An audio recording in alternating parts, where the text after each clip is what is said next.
Hi guys, so today I'm going to talk about something that is a very big concern for a lot of people in the industry, including me and people who are not makeup artists, and that is waterproof makeup.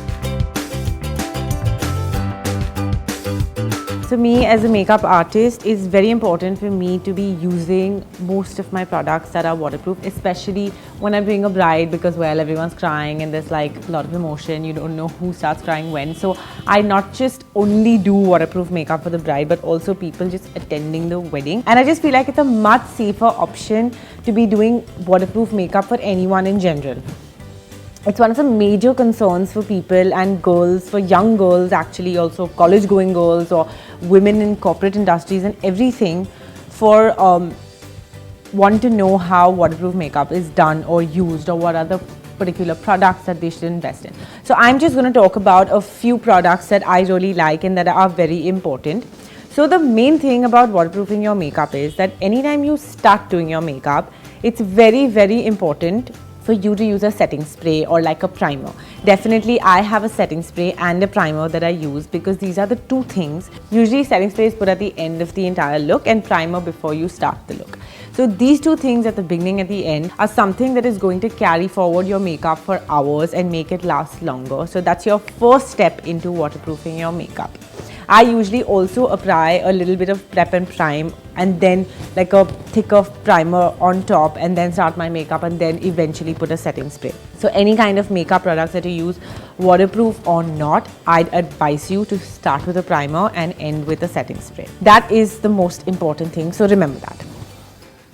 Then secondly, a waterproof eyeliner is a must in your kit, because that is something that you will need whether you're going to a wedding or not. You could just be stepping out in the day and you never know that it could be so hot and that you're just running around and your makeup is melting. So definitely invest in a waterproof eyeliner, preferably a gel eyeliner, because that is something that stays. There have been times that I have gone to the gym, I have worked out for 2 hours and this eyeliner has like not shifted.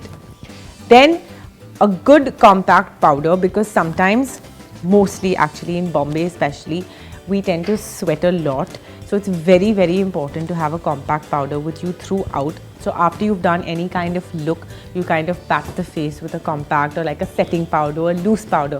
Definitely that to keep everything intact and stay. And of course a lip liner is very important. So usually a lot of lipsticks are waterproof in terms of they're very long lasting.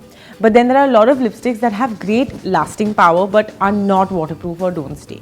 So for something like that, I'd advise you that you probably use like a lip liner, line your lips, take the same pencil to fill into the entire lip, and then put your lipstick over it.